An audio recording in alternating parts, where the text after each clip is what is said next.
हर हर महादेव दोस्तों, कैसे आप सब लोग। उम्मीद करती हूँ सब बहुत अच्छे होंगे। मैं भी बहुत अच्छी हूँ। और सोशल मीडिया मेरे लिए हमेशा एक ऐसा प्लेटफॉर्म रहा है शुरू से ही, मतलब बहुत टाइम से, कि कोई इश्यू होता है या कुछ हैप्पीनेस होती है तो मैं आप लोगों के साथ ज़रूर शेयर करती हूँ। आई नो सब्सक्राइबर्स अभी बहुत कम है, लेकिन फिर भी अच्छा लगता है कि थोड़ी कम लोग ही सही बट एटलीस्ट कोई तो सुनता है और कुछ ना कुछ मोटिवेशनल लाइंस देते हैं, कुछ ब्लेसिंग्स देते हैं। तो मैं बहुत मतलब ऐसे रहती हूँ कि हाँ, मतलब मैं बहुत खुश हूँ अपने सोशल मीडिया प्लेटफॉर्म, अपने यूट्यूब से, अपने इंस्टाग्राम से, और उनके जो फॉलोअर सब्सक्राइबर्स हैं उनसे भी बहुत ज़्यादा हैप्पी हूँ मैं कि इतने सपोर्टिव है, इतने motivational lines. Thank you so much all of you. और साथ ही साथ आज एक टर्निंग पॉइंट है मेरी लाइफ का, सो मैं आप लोगों के साथ शेयर करना चाहती हूँ इस पॉइंट को। ये पहले तो मैं बताना चाहती हूँ कि एक्चुअली हुआ क्या है। हुआ ये है कि मैं, आप सभी को पता है, मैं काफ़ी टाइम से डिप्रेस्ड फील कर रही थी और मेरी अभी तबीयत भी ठीक नहीं है। अभी भी मैं बीमारी पड़ी हूँ, मेरे लीवर में इन्फेक्शन है जो कि बॉडी में भी फैल चुका है। तो कंडीशन सीरियस है, बट ये है कि मैं कैसे न कैसे हैंडल कर रही हूँ। मतलब इतना दर्द नहीं है। जब मैं ओवर थिंकिंग करती हूँ ना तो एकदम से लगता है कि हाँ दर्द शुरू हो गया, तो फिर दर्द शुरू होता है, या फिर ज़्यादा देर बैठ गई तो ऐसे दर्द शुरू हो जाएगा।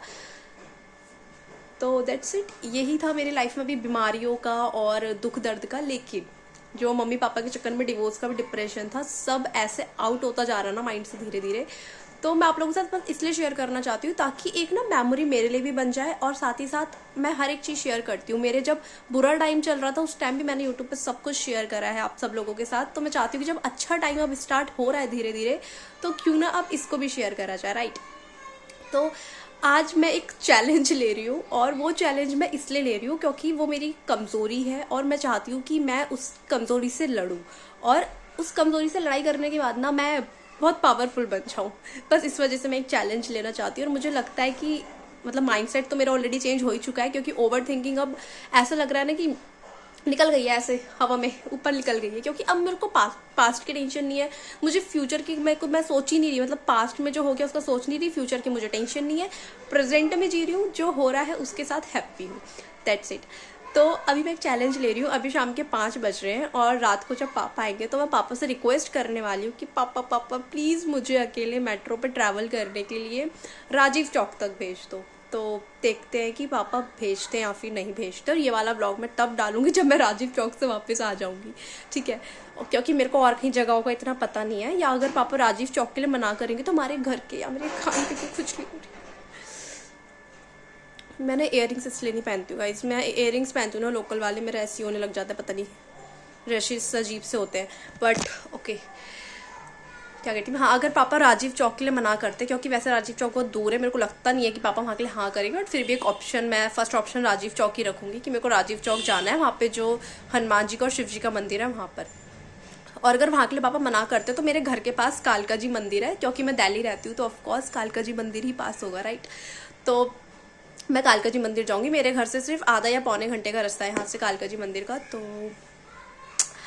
पापा को मनाना है बस, क्योंकि मुझे अकेले जाना है। और अकेले जाने का रीज़न ये है कि मुझे लाइफ जीनी है। मैं चाहती हूँ ना कि मैं ये जो 4 दीवारियों में कैद हो जाती हूँ ना कमरों के अंदर, मैं इनसे बाहर निकलूँ, ठीक है। तो अकेले ट्रैवल करना सीखना पड़ेगा। मैं गली के बाहर भी जाती हूँ ना तो मैं 10 बार ना गेट के बाहर जाने से पहले सोचती हूँ कि मतलब एंजाइटी सी लगती है अजीब सी अंदर से, पता नहीं क्यों डर सा लगता है। डर भी कि पता नहीं किस चीज़ का डर है।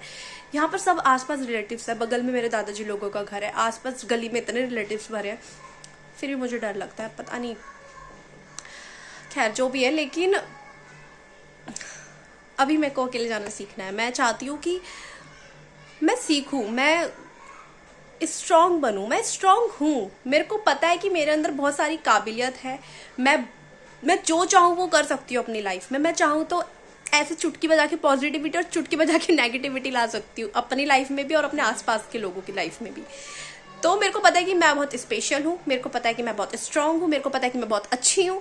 मुझे किसी के कॉम्प्लीमेंट्स की ज़रूरत नहीं है कि नैनी का ऐसी है, नैनी का वैसी। नहीं, मुझे पता है मैं अच्छी हूँ। आपको जितना बुरा बोलना है बोल सकते हो, आई रियली डोंट केयर, ठीक है। तो बस खुद को और बारीकी से पहचानना है। जितना पहचान लिया, अभी वो सिर्फ 10 या 20% है। अभी मुझे खुद को पूरा 100% पहचानना है कि एक्चुअल में मेरे अंदर जो एनर्जी जो मैं फील करती हूँ बचपन से ही, कि मतलब कुछ तो अलग है। ऐसी वाली जो एनर्जी है मेरे अंदर, जो ऐसा इंट्यूशंस मेरे को बोलता है मेरा कि कुछ तो है मतलब अलग, मैं बहुत बड़ा कर सकती हूँ कुछ, तो वो चीज़ करनी है मुझे। एंड आई नो मेरा ये व्लॉग बहुत रिलेटिव्स देखते हैं, कुछ मेरे दुश्मन लोग भी देखते हैं जो मुझे पसंद नहीं करते हैं, ठीक है। लेकिन मैं यही बोलूँगी भाई, अगर ऊपर वाले की इच्छा है, मेरे महादेव की इच्छा है, तो आप कितनी नज़रें लगा लो, मेरे को कुछ नहीं होने वाला। मेरे कर्म बुरे हैं तो आप नज़रें नहीं भी लगाओगे ना, तब भी मेरे साथ बुरा ही होगा। तो मेरे को कोई डर नहीं है नज़र का। मैं नहीं बिलीव करती नज़र पे। मैं पहले करती थी, कुछ टाइम पहले तक करती थी, अब मुझे नज़र पे बिल्कुल भी बिलीव नहीं है। मुझे लगता है मेरे कर्म बुरे हैं, लोग नज़रें लगाएंगे, ऑफ कोर्स लगेगी, लोग मेरे लिए ब्लैक मैजिक करेंगे, ऑफ कोर्स मुझ पे लगेगा। लेकिन अगर मेरे कर्म अच्छे हैं और महाकाल साथ में है, कुछ नहीं होने वाला किसी का, ठीक है।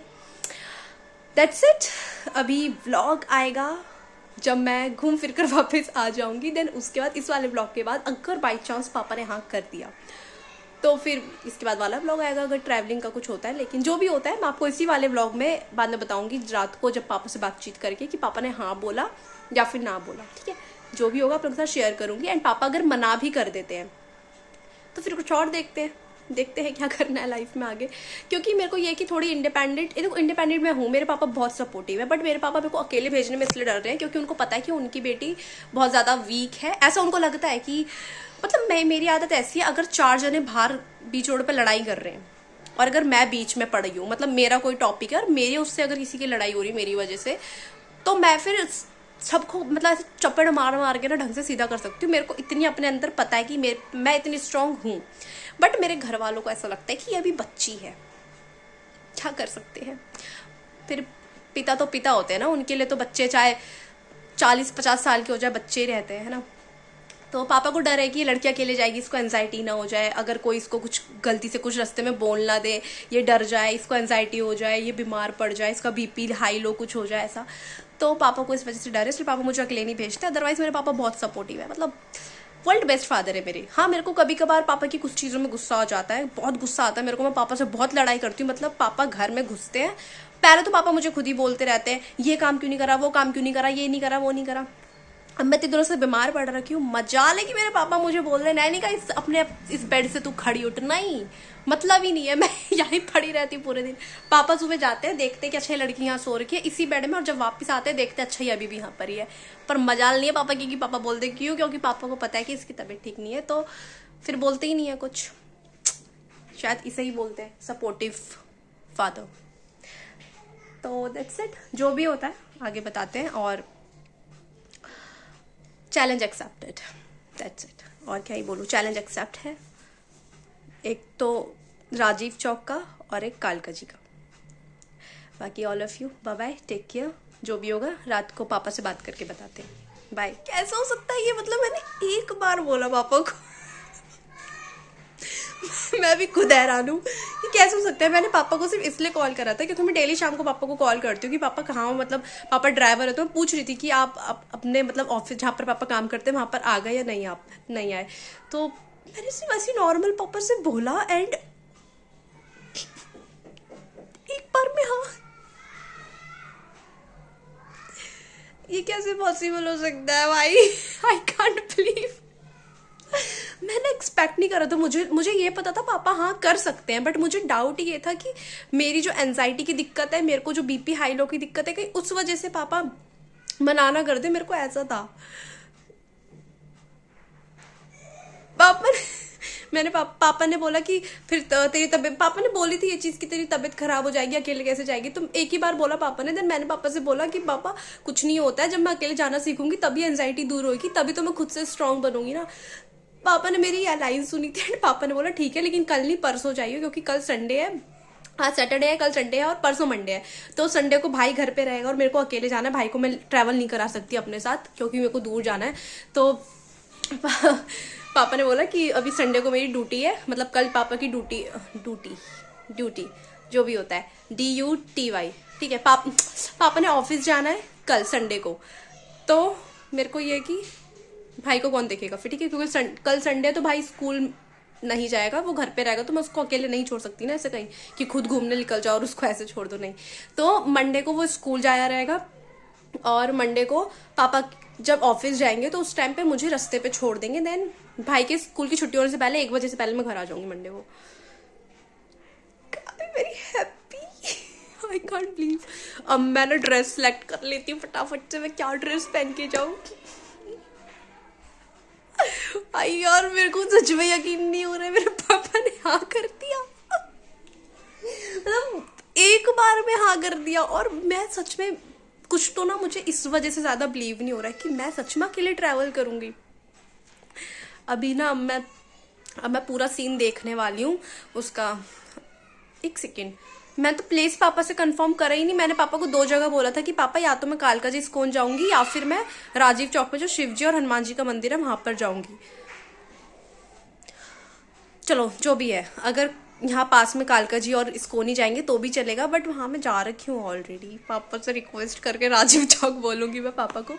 ठीक है, बट ठीक है जो भी है, मतलब अभी मेरे पास कुछ वर्ड्स नहीं आए इस बोलने को। Bye bye. पापा की डिमांड है कि पापा को पीली दाल खानी, तो आज मस्त मस्त पीली दाल बनाएंगे दोस्तों, और साथ में चावल। अपने लिए तो मैं रोटी बनाऊंगी क्योंकि मैंने काफ़ी दिनों से रोटी खाना शुरू कर दिया है, क्योंकि रात के टाइम चावल नहीं खाने चाहिए, और बीमार व्यक्तियों को तो वैसे भी नहीं खाने चाहिए। तो मिलते हैं आप लोगों से नेक्स्ट व्लॉग में ट्रैवलिंग वाले पे। That's it, bye. हर हर महादेव, जय श्री कृष्ण, राधे राधे। और क्या ही बोलूँ, मतलब I have no any words. Thank you so much Mahadev ji, thank you so much. हर हर महादेव, बाय। ऐसा कभी नहीं हो सकता कि मैं खुश हूँ और मेरे दिमाग को ये चीज़ पसंद आ जाए कि नैनिका खुश क्यों है, तो इसलिए मेरी ओवर थिंकिंग शुरू हो जाती है। एंड ओवर थिंकिंग शुरू होते ही मेरे पेट पे दर्द होने लगता है, क्योंकि लीवर पे पेट पे ही दर्द होता है। तो मेरे बहुत गंदा दर्द शुरू हुआ था। देन पापा ड्यूटी से आए, देन पापा पेन किलर लेकर आए, मैंने खाई, थोड़ी मैंने नाम जप करा, देन उसके बाद मैं ठीक हुई।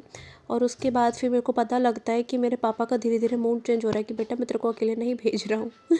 तो उसके बाद फिर आगे क्या होता है वो नेक्स्ट व्लॉग में बताती हूँ मैं आपको कि मैं गई या नहीं।